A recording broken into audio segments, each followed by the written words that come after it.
This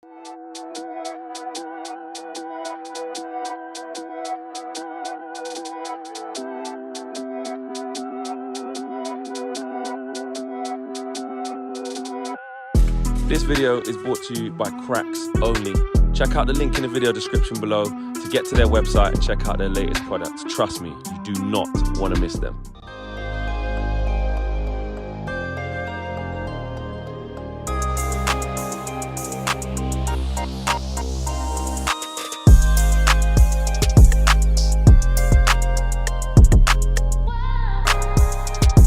What's going on, guys? Welcome back to United View. Hope everyone is doing very well, having a good Thursday. Indeed, I have returneth. I am back. Internet issues, I'm not going to say resolved because you never know, but certainly, yes, I am back. Oh, yesterday was a fun day. I tell you what, you know what it was like yesterday? When, and I'm sure there will be people in the chat that can sympathize with this, is whenever you have, like, I don't know, issues with whatever, and you have to just go to, like, a provider and be on the phone. I was on the phone. I was like, I'm not getting off this phone until we get some sort of resolution. Yes. Oh my goodness me, I was getting some sort of resolution. I was on the phone for like 6 hours yesterday. 6 hours. And hopefully we got a resolution when it comes to that. So apologies, that was on me. I'm the first to say Flecknology, but that was on me yesterday. Well, wasn't on me, it was on Virgin Media, okay? So my eyes are firmly on them this morning, but hopefully that's resolved, certainly. But how is everybody? Hope we're all doing good. Hope you're all doing well. Very cold once again. If I check my watch, it's -5. -5 this morning. Can you imagine? I mean, I know to some of you from around the world, let me know where you're watching from and what the weather's like. -5's nothing to you, but it was rather chilly. Didn't want to get out of bed this morning, certainly. Heating straight on, you know, and plenty to get into. I know that this is, you know, we sort of say that every single morning, but truly and genuinely, I mean it. There is so much to get into this morning when it comes to these SEC filings, yes, from the Securities and Exchange Commission in the United States. These filings are usually pretty bland with sort of a lot of legalese, and they tend to happen with sort of mergers and acquisitions or changes for publicly traded companies in the United States. They're sort of legal documents, as I mentioned, with the federal government, and you can't really make stuff up and lie in them. And Manchester United did a lot of filings yesterday when it pertained to the whole strategic exploration of strategic alternatives, the takeover process, the sort of acquisition of 25% from Inos and Sir Jim Ratcliffe, the 9-2 Foundation, the reason they didn't progress in the process. There's been sort of pushback when it comes to that. So it's going to be a lot of sort of reading this morning, and it's going to be a lot of graphic. Am I back?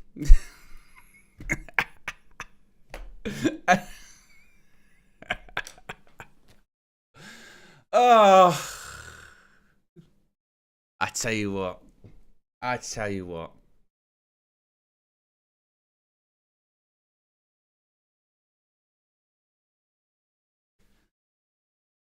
And apparently the worst things have been upgraded. I'm getting a new router today, actually. Well, hopefully it's in the mail as well. Oh, I tell you what a disgrace. Either way, it might not have even been a Virgin Media thing, by the way. I think this might be an OBS thing because it does this sometimes. Either way, let's everyone put fingers crossed in the chat, yeah? Put the fingers crossed in the chat. It might be one of those shows. Anyway, what was I saying? Oh yeah, I was talking about the Securities and Exchange Commission. I don't know where I got to with that, but the point being is there was a lot of these filings. You can't really lie, you can't really falsify it on them, and you have to say things as they are. So we're going to be going through that, and we're going to be going through, as I mentioned, sort of, actually, Sir Jim Ratcliffe given a bit of a deadline to Manchester United about potentially walking away if they didn't agree to his offer or they didn't move forward with the process by Christmas. But I suppose the biggest thing is Qatar. The biggest thing is Qatar, within these SEC filings, a suggestion that they didn't provide proof of funding. They didn't really follow the process as they should. Their bids weren't as high as maybe PR and reporting had suggested. etc., etc., etc. And Qatar now, particularly Sheikh Jassim and the 9-2 Foundation, have kind of pushed back to that and gone, that's not true. We want a correction. So there's a lot to get into. And some of the reaction to it as well has just been, I mean, completely nonsensical. So we're going to be chatting about that. We're going to be chatting about Anthony Martial, exiled, the latest player to be exiled by Erik ten Hag. Well, certainly he's training by himself, doing individual training to build up his fitness. I'm going to be chatting, if time permits, about Ahmad, because he's set to stay in January as well. What are people saying here in the chat? In the chat here at the moment? Shane says, do you have KG on standby? KG's not talking to me at the moment. And by the way, I'm joking about that because I saw some comments after the Flex and KG show the other day, and the thing we said with KG, you know, with the mute stuff. People going, who was it? Chris was in the comments going, there's definitely trouble in paradise between Flex, KG, and Owen. What are we talking about? Trouble in paradise. We're fine. We're all very good friends. Definitely trouble in paradise. And then the other evidence of that was because Flex and KG have been arguing off camera, which was like they're talking about Ten Hag after the games, you know, like when you talk to your friends. It was very weird. I was like, don't say there's definitely in trouble in paradise. It's not. Either way, I'll move on because I've already lost some time. Hit the like button. Be sure to subscribe, bottom right-hand corner. All the drama. Can you imagine? Let's start off talking about these SEC filings. This is going to take the sort of bulk of the show here. And I want to do this in the most sort of chronological order possible. So really the big story is the Qatar stuff, but it's important, I suppose, to sort of show these SEC filings for what they are. And in addition to that, do it in the most chronological order that I can. So let's start off when it comes to Inos. So these SEC filings were filed yesterday. As I mentioned, that's the Securities and Exchange Commission. It's a government agency in the United States. The main purpose of the SEC is to enforce the law against market manipulation. As I mentioned, a lot of the time when there's sort of mergers or acquisitions or things of that nature, you see these filings. A lot of the time, it's very, very sort of bland financial jargon that you don't really pay that much attention to. But there are some very interesting stuff that you tend to find in it as well. From my experience, I've done a dozen videos or more about SEC filings with the likes of the WWE and Endeavor and UFC and the merger to form TKO over the last sort of 18 months. And you do find some really interesting stuff in there because, again, they have to put it in there. It's a legal requirement. And if you are caught lying, you can get in a lot of trouble. Criminal trouble, certainly. So when it comes to Ineos,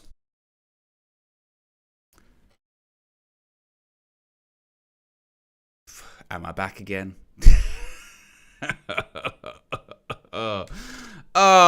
This thing is going to end me. This thing is going to end me. I'm telling you.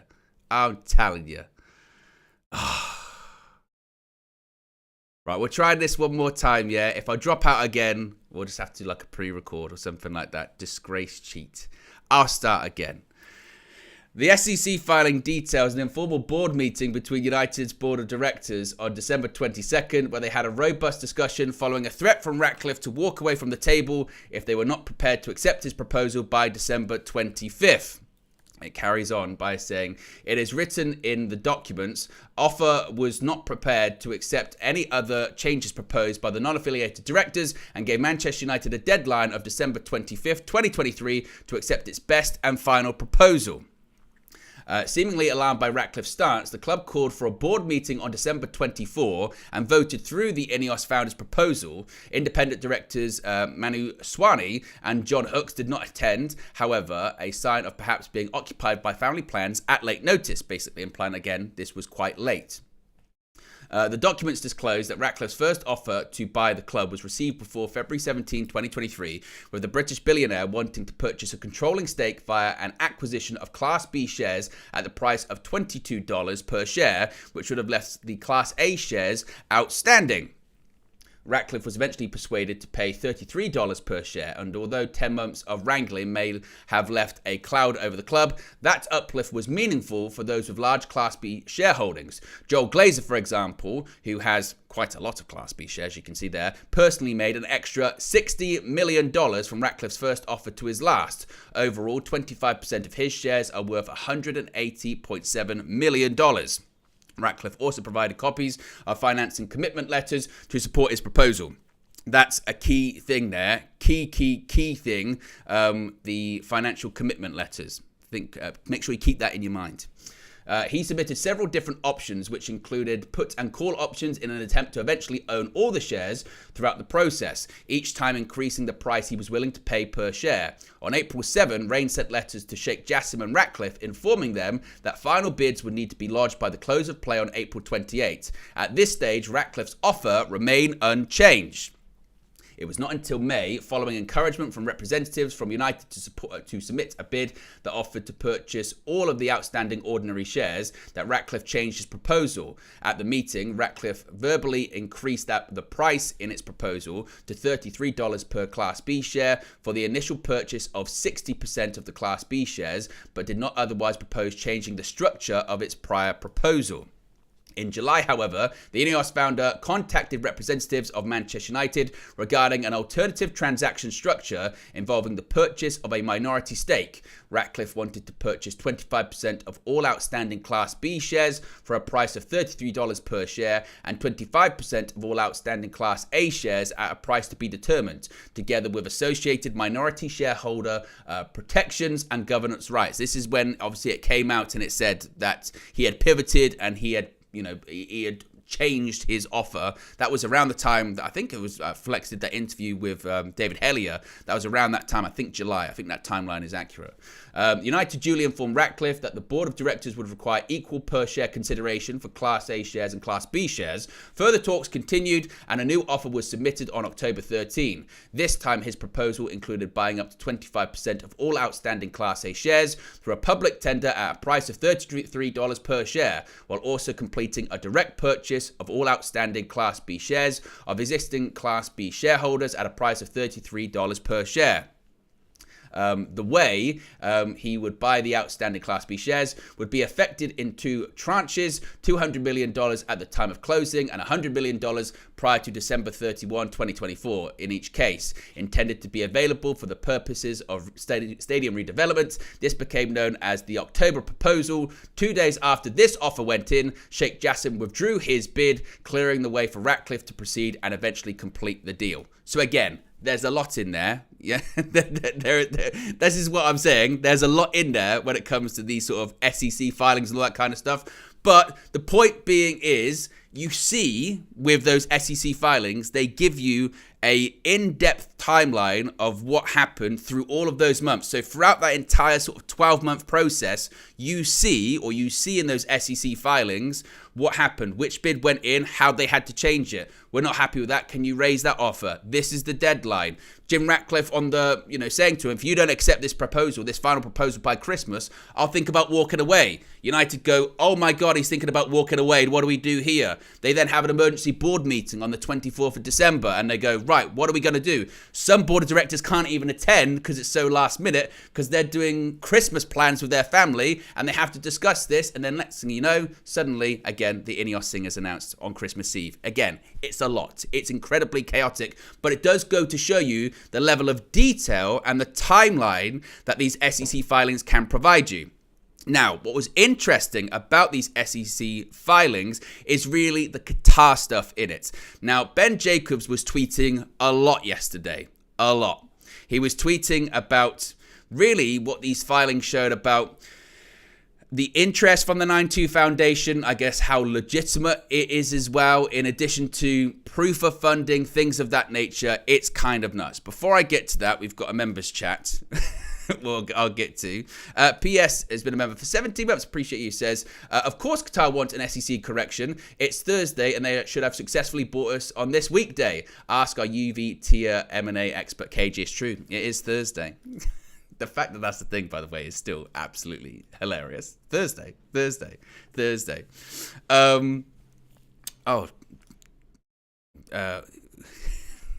Who's this? We can get rid of him. There you go. Gone. Yes, so the Qatar stuff. The Qatar stuff, this was interesting. From Ben Jacobs. Right. So, this is what Ben Jacobs tweeted. He said, fascinating and juicy. It was juicy detail revealed on the Manchester United sale process. Bidder A, who is Sheikh Jassim, formally withdrew on October 15, 2023. Qatar bid consistently failed to provide customary financing commitment letters throughout, and there is no mention of pledged investments. Several sources close to the sale had said repeatedly that the reality of Qatar's offer did not match the PR. SEC filings also stress the board made it clear equal per share consideration for A and B shares was necessary, and the Qatar bid failed to do this. Quote, representatives of Manchester United continue to inform bidder A, Jassim, that the board of directors was not prepared to move forward with a transaction whereby the holders of Class A shares receive less per share consideration than holders of Class B shares, and that the board of directors would require sufficient evidence of the financing and customary financing commitment papers. So that whole thing with the Class A and Class B shares, that's regarding that sort of threat of a lawsuit from certain shareholders, minority shareholders in the club, basically saying we can't be excluded and we should get the same amount of money as, you know, the Class A shareholders should be for their shares as well. And also, I suppose the big thing there they're saying as well is we require evidence of financing and these sort of financing commitment papers, which the suggestion is they didn't get it. Now, it continues by saying it's also confirmed Ratcliffe pivoted to his current structure in July 2023 that we just spoke about. Rain were contacted by over 170 potential suitors, with 26 parties signing NDAs, 19 of which requested process letters, 10 parties expressed initial and formal interests, 7 of which proposed minority investment. 8 made it to the second round. Worth noting, it's a regulatory requirement to be as truthful as possible in these filings. He continues, because when that came out, suddenly you had lots of people being like, see, this is what we were talking about. The PR didn't match the bid. They couldn't even have sort of a financial commitment letter. They didn't have proof of funding. Qatar weren't even really that much in the race. It was all spin. It was all this. It was all that, blah, blah, blah. Then Qatar reacted to this. Ben Jacobs posted a follow-up tweet saying, those close to Sheikh Jassim refute the SEC filings outlining far lower bids than widely reported throughout the process under $5 billion and deny any failure to provide proof of funds. They indicate they gave all necessary financial commitments, including a bank guarantee signed by the CEO of Qatar National Bank. Qatar maintained their final written offer was just short of $6 billion with $1.7 billion additional investment, and this was specified in written form. They add, Jassim was willing to go higher, but pulled out because he believed he was being played or fleeced. The SEC filing numbers and narrative strongly contradicts this, as previously outlined. Those close to the sale process insist if the above numbers were accurate, they would have gladly accepted the Qatar offer, which again, I found super interesting. That last bit there, that last paragraph is really interesting. So you've got these SEC filings that say, oh, by the way, we couldn't even get really sort of proof of funding. We couldn't get letters of financial commitments. So it was almost never really an option. We asked, we didn't receive it. And then Qatar pushed back and go, no, that's not true. That's not true. We did have letters of financial commitment. We did have proof of funding, and our offers were just short of $6 billion. Even though the SEC filing suggests that their offers were actually under $5 billion. But then these people that are close to the whole process and close to Manchester United say, well, if these numbers that Qatar are saying are accurate, we would have accepted. It wouldn't be Sir Jim Ratcliffe of a minority investment. If they put an actual offer of just under $6 billion, we would have accepted that, but we never got that offer. And so that's why we're in the situation. And again, these are sort of legal filings. So, as Ben Jacobs says, just a reminder on SEC filing rules also, quote, any information you do provide must be truthful to the best of your knowledge or belief. A person who is found to have knowingly and willfully submitted false, fictitious, and or fraudulent statements to the SEC may be subject to criminal sanctions under a federal law. So this goes back to the whole I've seen people say spin and PR. This is not spin or PR, okay? If you lie on these things, you're going to be in big trouble. And I don't mean embarrassment. I mean in terms of criminal court, okay? You could get fines. You could, I guess, do jail time. This is serious stuff, okay? And Manchester United ain't got a pot to piss in anyway, let alone do we need SEC and US government fines going on us as well, okay? So I don't even think it's like Glazer spin or anything like that. We then go back to the other development with this, because this was an ongoing thing like last night. So Ben Jacobs then tweeted out, breaking, Sheikh Jassim's bid team are now seeking a corrective statement from Manchester United's SEC filing. Source close to Jassim's bid team, the filing, which is made by MUPLC unilaterally without consulting or having to verify with other parties, refrains from disclosing the most basic and irrefutable facts, both about the financial guarantees given and the level of offers made, all of which are fully documented. Inquiries are being made with the SEC as to a corrective statement of fact.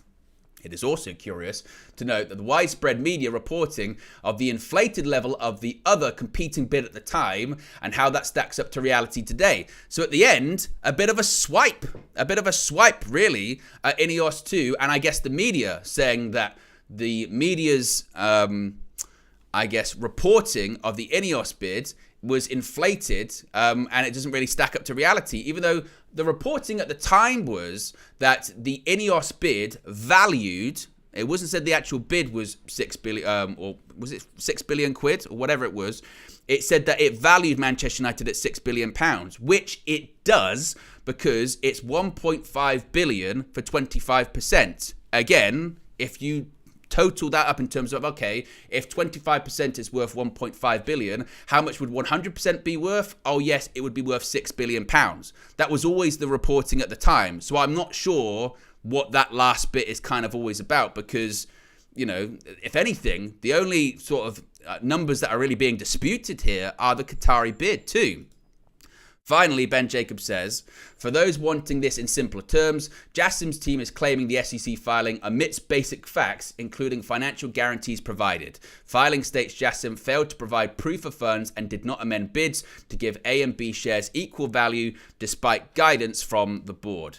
So again, I know there's a lot to take in involved in all of that, and I know there was a lot of reading and all that kind of stuff there, but I wanted to give you guys the best possible picture I can with all of the stuff that's been reported.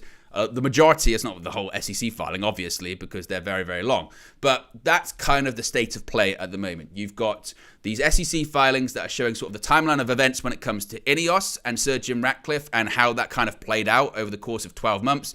The amendments to offers, the sort of deadlines put in place, the board meetings, the pushbacks from certain shareholders and what have you. And then also from the Qatari point of view, you've got these SEC filings for Manchester United saying, well, the reporting and the PR didn't match up to what we were being given at the time. We didn't have the proof of funding. We didn't have these financial commitment letters, and the offers that we did receive weren't at the value that was being reported and put out there. And then you have Qatar come out and go, well, that's not true, and we want a correction with the SEC. So it's kind of nuts. And I suppose just like any story, right, this has been a drama, this has been a soap opera for 12 months, and just when you think it's done, like a Marvel post-credit scene, you get something right at the end. Or like any story, you get an epilogue, yeah? That little bit at the end, when you think, oh, is the story done now? No, there's a little bit. And this is the next bit right at the end. And as Lil Yo-Yo says, it's a shambles regardless. Indeed it is. It is a shambles regardless. Now, how do I feel about it? Like I said, I saw a lot of reactions yesterday on social media. And I thought the pushback of some saying that the SEC filings were PR or spin, I thought that was quite laughable, to be honest with you. Because, like I say, it's these are legal filings, you know, and to sort of suggest that they would use them for positive PR is kind of nuts. They're legal documents. They're part of the federal government in the United States. There's kind of no room for lies or mistruths, really. And we can listen to sources and reports all we want, but the SEC filings, I think, clearly tell sort of the closest version to what actually happened during this takeover process. And what happened in this takeover process, acquisition process, exploration of strategic alternatives, whatever you want to call it, is Sir Jim Ratcliffe, Inos won, Qatar, Sheikh Jassim didn't win. He lost. It's over. Now, for me, my hope throughout this whole thing was that we were going to get a full sale with the Glazers being gone, regardless of who delivered it. I didn't really care that much about who really delivered that, whether it was Inos, at the start when they were like, oh, we wanted to get all the Glazer shares. Okay, I would prefer just everyone being out, but cool, as long as the Glazers out, great. Whether it was Sheikh Jassim buying 100%, taking it private, getting rid of the Glazers, I think most, if not all United fans can agree, regardless of which side you sat on, the thing that everyone wanted was the Glazers being gone. And that hasn't changed. Hopefully that happens in the future. It still concerns me, worries me, makes me feel sad that that's not a guarantee.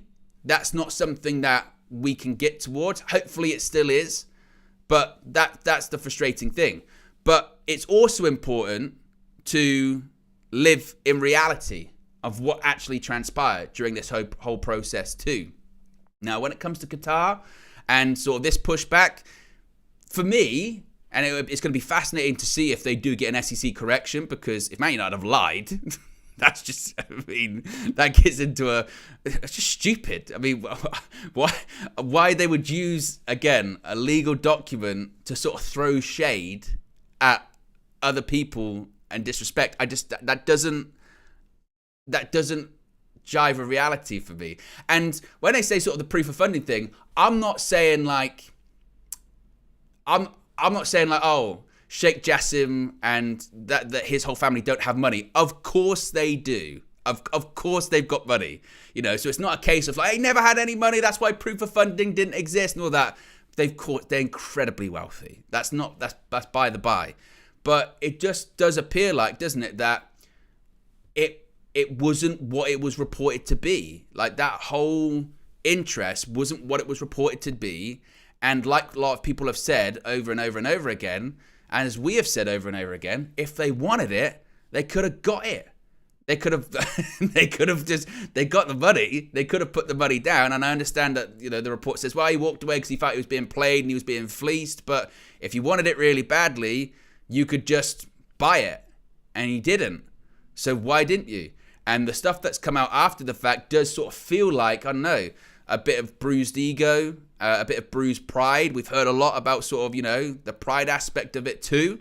So, you can let me know your thoughts about it in the chat as well. I have seen as well, with all of the madness that's been going on this morning, Nubian Pharaoh's back.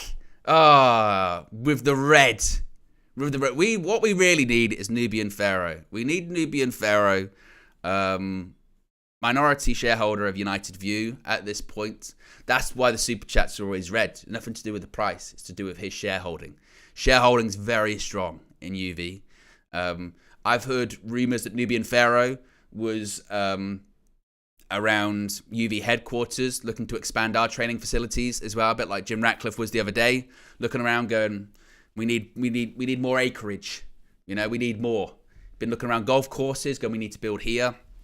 I've heard as well. With Nubian Pharaoh, one thing you don't need is a financial commitment letter or anything like that, proof of funding. Proof of funding's right there. Oh, right here. There you go. Right there. From Nubian Pharaoh. Big up to you, man. You just... I'm at a loss for words. Literally. Literally. Just like my internet connection, I am... Well, I was going to say non-existent, but... I don't even know. I don't know. Nubian Pharaoh. There's words in the super chat. I kind of forget. Oh, what a tangled web we weave when we first practice to deceive. Oh, dear me. Look at that.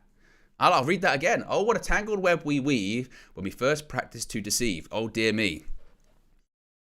Nice little rhyme from Nubian Pharaoh as well. Big up to you and appreciate everyone that puts in the super chats or just puts in the chats or is a member or clicks the like button. It all really does help. It really does help. As I always say when it comes to like buttons as well, it may seem, facetious or annoying when we go, click the like button. But if you click the like button It helps the algorithm. Quite literally, it tells YouTube, we like this video, or lots of people like this video, or that even if you don't like the video, you can say, we like the channel.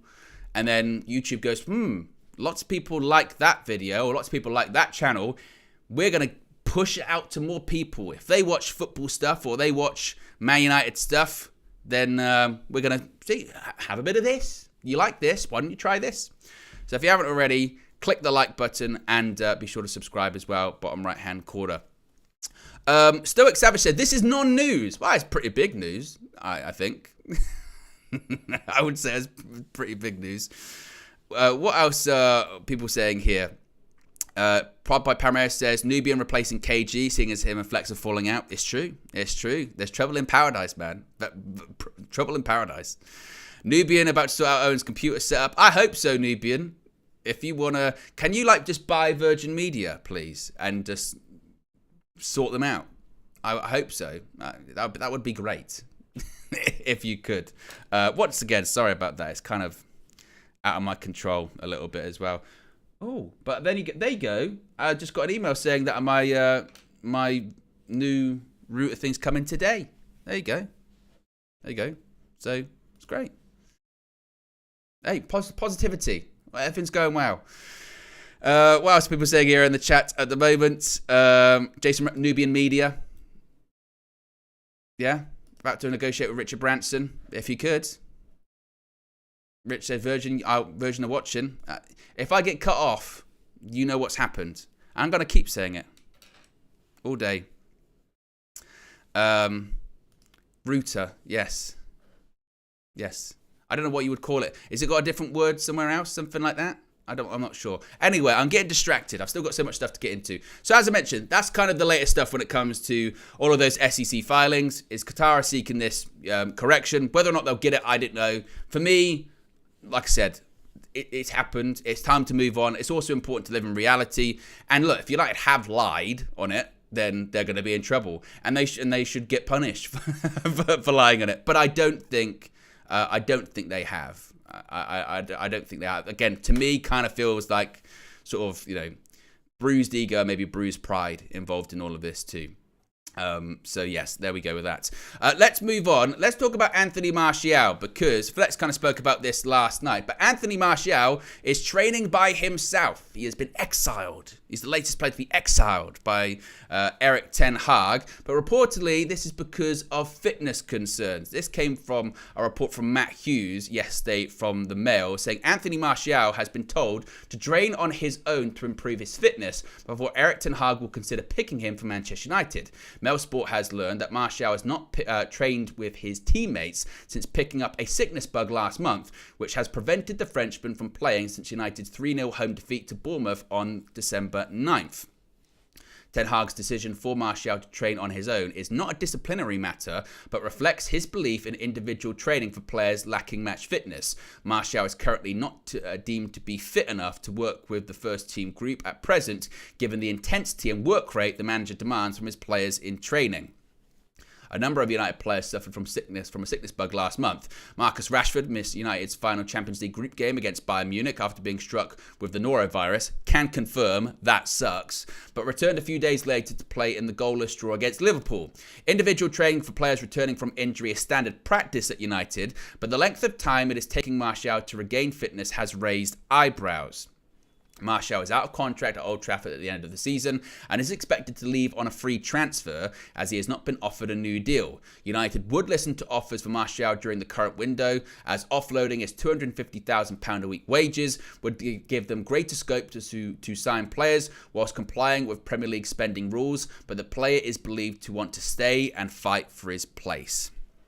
Now, when it comes to this, I feel like this report came out because eventually, because the last few sort of press conferences, Erik ten Hag has been asked about Anthony Martial, basically, what's going on with him, because the last line that we got was that he was ill.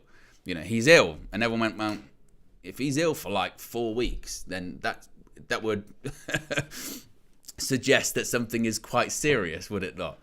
And then I saw there was a picture, I forget who it was. It was someone sitting in one of the director's box for the last game at Old Trafford against Spurs, and Martial was there. So lots of people are like, wow, if he's ill, he's at the game. So what's going on with Anthony Martial? So this comes out and goes, oh no, he's not ill anymore, but he's lacking fitness, so he's training by himself. Lil Yo, Wayne Rooney, that was it. He was sitting there, and then sort of Martial was just in front of him. And everyone went, well, Martial doesn't look that ill. He's sitting in the stands. So what's going on with Anthony Martial? So this then comes out and says, well, he's not ill anymore. He's just training by himself to improve his fitness.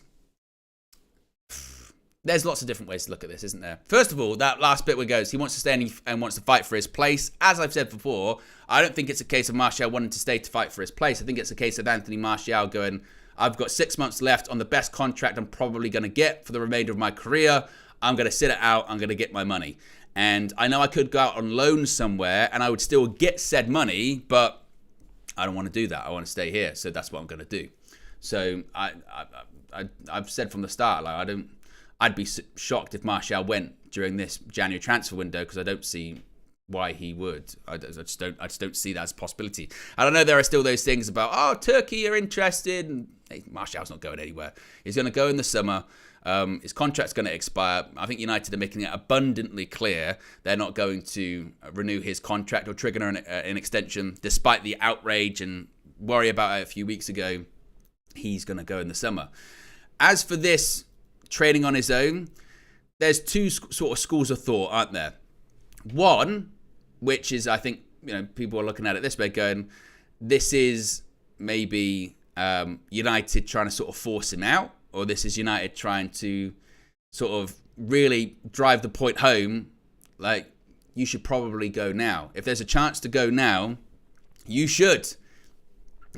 Go now. We're not interested in having you around the first team, and we're not interested. You're not going to be picked or anything like that.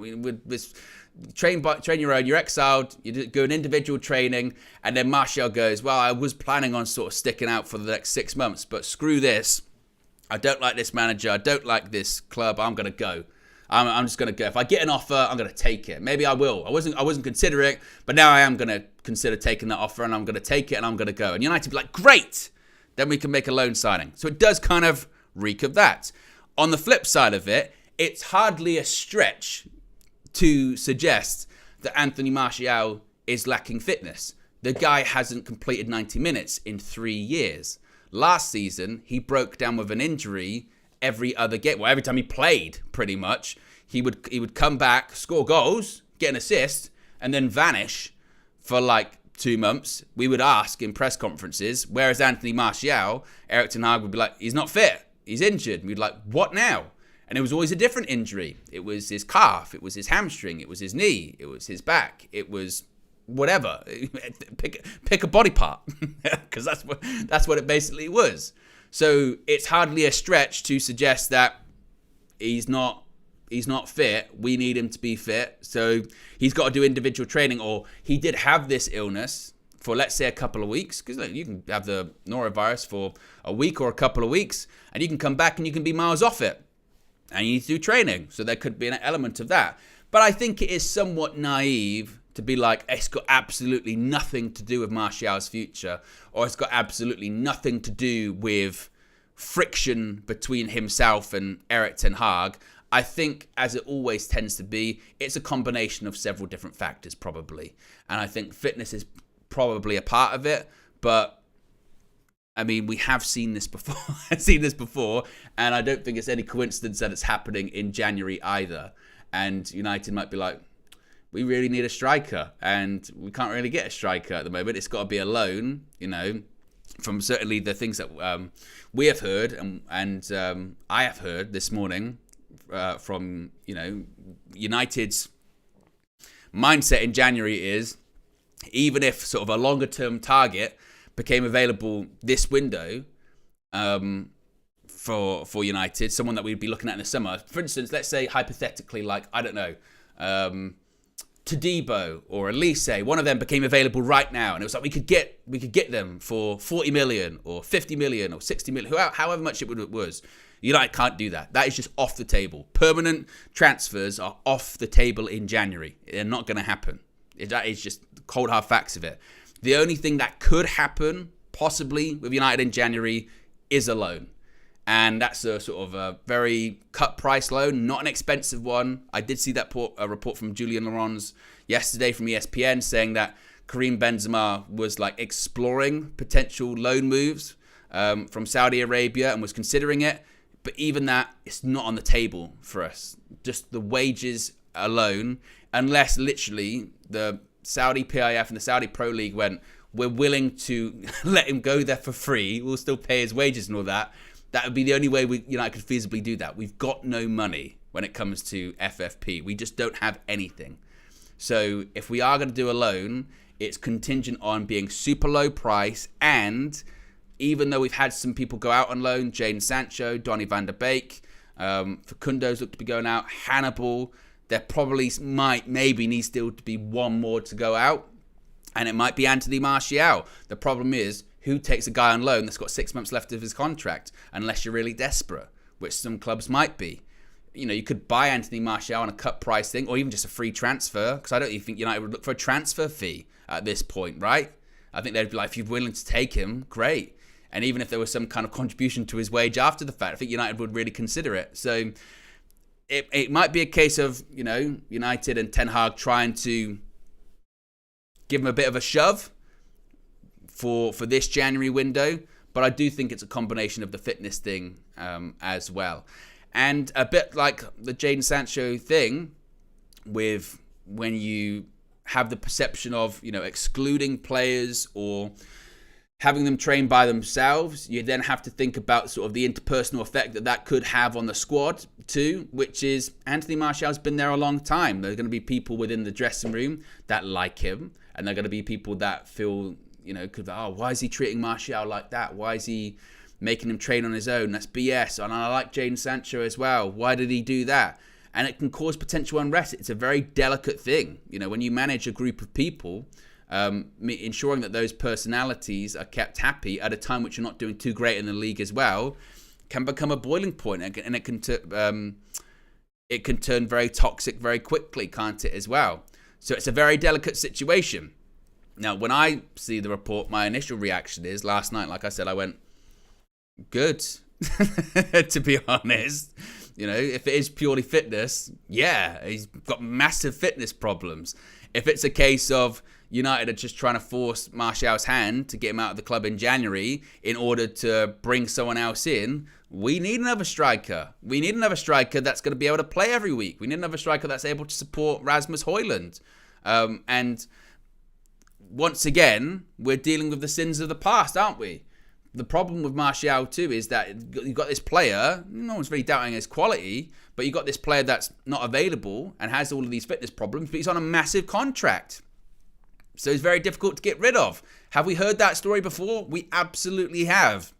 Every time we try and get rid of someone, we go, how much is he on? When you're in these negotiations with these other clubs, excuse me, he's on this wage? He's on this salary? We're not touching that. We're not touching that. We'll wait until his contract expires, then we'll get him on a free, which I think would be the case for a lot of clubs looking at Martial. There's no doubt in that people will be interested in Martial in the summer, absolutely, but not on 250k a week unless he goes to Saudi, which he might. But if he stays in Europe, yeah, he's not getting that, not at all. Martial knows that, and United know that too. So it's going to be interesting to see certainly how this one develops. If he gets reintegrated quickly, the report stress it's not a disciplinary matter, and I suppose yet. But how true that is, we don't know. This is when you do get into the territory of things can be sort of spin and PR because it's reporting. So it could turn into a disciplinary matter. And let's face it, United don't want another disciplinary matter. They've just sort of parked the Jadon Sancho issue to one side for 6 months. The last thing they need is something else of that ilk as well. So stay tuned when it comes to that one. It's going to be very interesting, I think. How many likes are we currently at the moment? We're currently at 248. We've got 1,200 people watching. If you haven't already, click the like button. We can get to 500. We're halfway there to 500, 250. And if you haven't already, click the like button. Be sure to subscribe as well. Bottom right-hand corner. Hopefully, I don't even want to say it, because if I say it, then I feel like the jinx will come back to bite me. But if we get to 500, maybe the internet issues are completely resolved. Maybe. Who knows? I don't really want to say it out loud or anything like that, but we shall see. Matt Farley with a super chat says, man management from Erik ten Hag is crap. Can't excuse him. Well, when it comes to Erik ten Hag, as I've said before, I think the next couple of months are going to be so critical for him. Results need to pick up. Players are coming back. We're playing one game a week.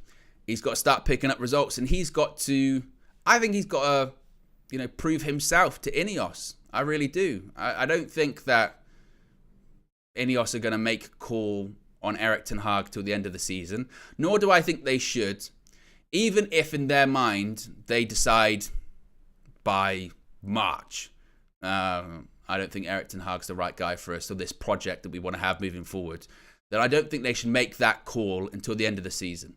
They should make sure the structure's in place first. They should weigh it up. They should see the potential replacements out there and then make an informed decision. The last thing United need to do is what we've done in the past, which is knee-jerk and rash decisions. And I know you could say, oh, and that's writing off the season. Frankly, this season's been a write-off from the get-go for a variety of different reasons, hasn't it? The important thing is that United get whatever decision they do right. And you could argue about what he achieved last season. To Inos, that might be nothing. The last season doesn't matter. What you've done this season, before we were here, doesn't matter. What you do moving forward to the remainder, to the end of the season, that's what matters to us. It's a clean slate. Let's see how you do. And by that, they might come up to an informed decision, maybe. My feeling is, as I've said quite a few times before, is that he's making it with certain things he's doing, and this isn't to give the players a blind pass or anything like that. This isn't to excuse the madness that he's had to deal with above him, because Lord knows Erik ten Hag's had to deal with so much, and these players are awful, and these players do down tools, and they're not good enough. And that's not to say that that's not the case or anything like that, but with certain things that he does, he is not making it, or he is making it rather easy for Inos to go, maybe we're making all of these changes, we're getting a new CEO, getting a new sporting director, getting a new head of recruitment, getting all of these people in. Maybe it's just easier, and we're going to get rid of all of these players in the summer as well, and hopefully bring these new players in. Maybe it is just easier that we just completely start afresh with everyone. Maybe that's what we do. And maybe we just go in a different direction with a person that we're all completely aligned on. And I think it's upon Erik ten Hag now for the remainder of the season to show Inos going, yep, I'm totally on board with all of those changes, but you want me here for it. You want me here. I'm the right guy. I'm aligned with the vision that you've got. Yep, these players aren't good enough. I know which players aren't good enough, and we're going to get rid of them. And I think he's got to the end of the season really to do that. And I think we're kind of beyond the point as well of looking at last season's accomplishments and achievements, which they were. Finishing third, getting an FA Cup final, winning the League Cups, fantastic. But then once you start getting into this season, and we've got some quite bad records that have been broken this season, it starts to kind of cancel it all out. It starts to cancel a lot of that stuff out as well. So that's kind of where I'm at with Erik ten Hag at the moment. And like Flex and KG was saying on the Flex and KG show on Tuesday, I don't get this sort of mindset of if you criticize Erik ten Hag, that means you're Erik ten Hag. Just say it. They want to grab you by the collar. Just say you're Erik ten Hag out. I know you are. I can see in your eyes. I can see deep in your soul. You're Erik ten Hag out, aren't you? Why? Because it said that the substitutions he made in that match were rubbish. So you're Erik ten Hag out then, aren't you? I know you are. I can see it. Just say it. Say it. They almost really want you to say it. They're like holding you up against the wall. Say it. Say it. I want you to say it. Go on. I know you're going to say it. You're Erik ten Hag out, aren't you? I can smell it on you. I can smell it. I know you want to say it. You're just scared. That's a really weird one. People are scared. You're just scared to say it. Why won't you say it? Because I'm not. I don't believe you. You're a liar. Put it in an SEC filing, then I'll believe you. You're Erik ten Hag out, aren't you? I know it. And you go, no, just kind of felt like maybe that team selection was wrong. Why don't you just say it? Go on, just say it. There's no criticism allowed. Ever. Ever. You're like, well. So, and then you get so you're saying that all these players aren't rubbish? No, they are. Like, Rashford's been terrible this season. Bruno Fernandes, 1% passes. Like, Andre Onana's made loads of mistakes. So you're saying we haven't had injuries? No, we have had injuries as well. We have, yeah.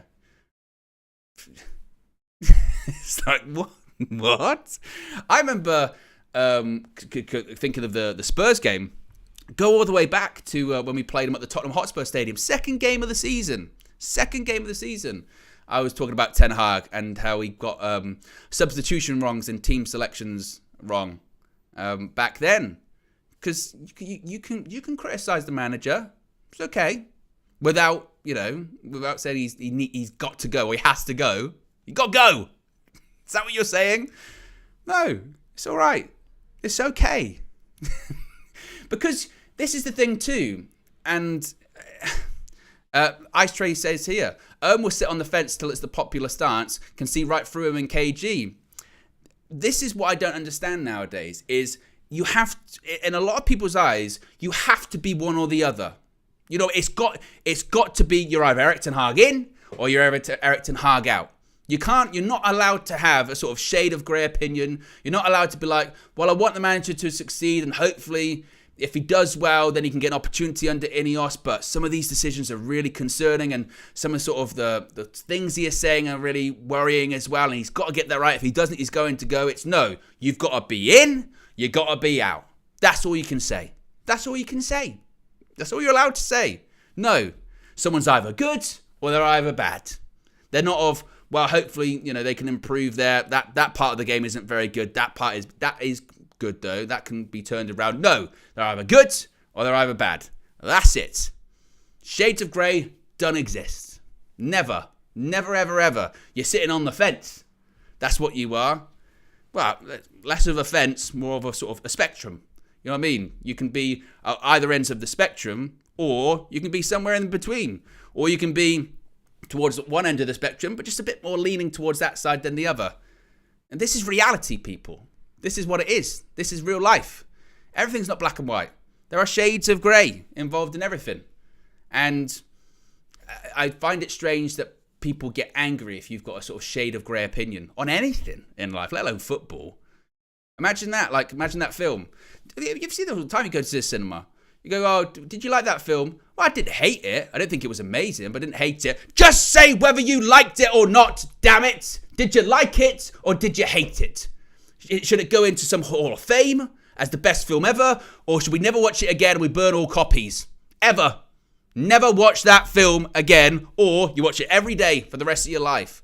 That's like one of those weird sort of thought experiments, isn't it? Would you rather eat, what one meal would you rather eat for the rest of your life? That's it. This meal. Can I not have others? No. You can only have this. You either like it or you either hate it. That's it. You're either Erik ten Hag in or you're Erik ten Hag out. That's what you're ever. That's it. It's like, wow. It's kind of nuts. I'm not sure where I'm going with that. To be honest with you. Oh yeah, that's because I was thinking about the Ten Hag thing. Anyway, let's move on. Ahmad. Let's talk about Ahmad because he's not going anywhere. Is he going to go or is he not going to go? That's what we need to know. Where is he going? So you're saying Ahmad's good or he's terrible? Tell us. I think Ahmad's got potential. Should he go or not? Where? He's either going to stay and he's going to be the best player ever, or he's bad and he's never going to play for Man United again. Ever. Tell me. What do you think? Well, I hope he gets an opportunity. That's what I hope. Here we go. Shabadeep, is that how you pronounce it? Apologies, pronunciation. It's shocking. The human race has forgotten all about objectivity and deals only with extremes. Streams. That's a bit covered up now. In football, politics and everything, sensibility is a lost art. I tend to agree. I do agree. Like, someone said it in the chat and I missed it. Nuance is lost, isn't it? Debate is lost. You've either got to be in or out, and that's it. It doesn't exist otherwise. And a sort of the art of sort of debate or listening to others' opinion is unfortunately incredibly lost. And it's the same with football, isn't it? You know, it's either the best goal of the season or think of a player. They're either the best player in the world or they're a fraud. That's what it is, you know. But Ahmad, very quickly on Ahmad. So Fabrizio Romano has said that Amad Diallo has no plans to leave Man United on loan in January. Direct conversation, I think he means direct. Direct conversation with Ten Hag took place to confirm his intention to stay at Manchester United. No current plan on the player side for any loan to championship clubs, including Middlesbrough. Ahmad wants to respect Sunderland. Of course, Ahmad had a fantastic season last year at Sunderland, and he scored some fantastic goals. And there was an element of excitement, wasn't there, about him being involved this season. Although, again, you can't really forget what actually happened in the summer is that the expectation was he was going to go out on loan again, this time probably to a Premier League club or a top division club around Europe, and he got injured. So it didn't happen. So that's why these rumours of a loan in January kind of surfaced, because the feeling was, well, if he was going to go out on loan in the summer, now that he's back to fitness, is he going to go back out on loan this time in January? But that's not the case, and he doesn't want to go to the Championship because he's got a strong affiliation with Sunderland. So he's not going to go anywhere. And it is kind of nuts, isn't it, when you think about the right-hand side at Manchester United? Like, it is more up for grabs than it's ever been, hasn't it? It's absolutely, completely up for grabs, that right-hand side. Whose position is it at the moment? Garnacho? He started playing on the right. And realistically, the reason that he started playing on the right is because Anthony can't cut it, and nor can Rashford. Because if Rashford could at least half decently play on the right-hand side, I think Rashford would be there at the moment, because Garnacho's been our best performing winger. And it's almost Garnacho's, I say, success this season, at this point, has almost been a detriment to him, hasn't it? That now he's the one playing in a position that maybe isn't his best position. But like he said on that stream the other day, he doesn't care. As long as I'm on the pitch, don't care. I'll play wherever I'm put. And wherever the manager says I'll go, that's where I'll play. But who is the best right-hand side player at the club? Who? So Ahmad's got, my point being with Ahmad, he's got a shot, hasn't he? Absolutely, he's got a shot. That position's up for grabs. If he comes in, either as a substitute or maybe in that upcoming FA Cup match, because you would say Newport County away, it's a perfect match for him to start. Even though how bad Anthony's been, it might be like the best game for him to play a team from League 2 and hopefully do all right. If he doesn't, my goodness. But maybe that's a game for Ahmad. Maybe that's the beginning of a bit of a run in that position at the end of the season, towards the end of the season. But I think it'll be a position, once again, we look to recruit in the summer, which is madness, because that would have been, when did we recruit for the right-hand side? 2021, 2022, and then potentially 2024. We'll be looking for a right-hand side player. How mad is that?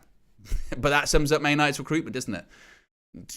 We've been recruiting for the same position for like 3 years, or 3 out of the last 5 years, however long it's been. Shocking. But that's Man United in a nutshell. And like I said, unfortunately, I think for Garnacho, I say unfortunately, he's played every week and it's good for his development, but unfortunately, Garnacho is far superior off the left. But because no one basically can do the right-hand side effectively, and he's maybe proved the most effective recently. I know against Spurs he didn't. But I still didn't get in that game against Spurs why at no point during the game Rashford and Garnacho couldn't swap over. Because once we got Garnacho on the left-hand side, he put the ball in the box, McTominay should have won the game. I know Rashford got his goal and assist, even though it wasn't an assist. But if you're going to play Rashford on the left and Garnacho on the right, for me, during the game, they need to do that. They need to keep swapping over. I know Rashford does nothing on the right-hand side, but particularly in the game against Spurs, we were getting so much joy down the left that I've just felt like if we had Garnacho there at points in the game, it would have been a different proposal for the fullback. But that's not what happened. So there you go, guys. How many likes are we currently at the moment before we wrap things up? We're currently at 320. We can get to 400. There's, I'm sure of it, that there's 80 people here that haven't clicked the like button. So if you haven't already, before we wrap things up, click the like button. Be sure to subscribe as well, bottom right-hand corner. Of course, Flex was on Sky today, so if you haven't already, go check that out. I'll be back with you tomorrow morning, 9 a.m. Look, we got through it. You know, it was a dicey start, wasn't it? It was a rough start today. a really rough start, wasn't it, with the internet? But we got there. Hey, we steadied out. It worked, and hopefully that's the end of the troubles. I just got like another thing. I got a text message from Virgin Media saying that my package is on its way. So, you know, yeah. Let's again, fingers crossed in the chat, guys. More of them. We need it. Fingers crossed, toes crossed if you can, and everything crossed in the chat. And maybe will be an end to all this madness. Anyway, guys, have a great Thursday, and I'll speak to you again very soon. I'm out of here. Peace.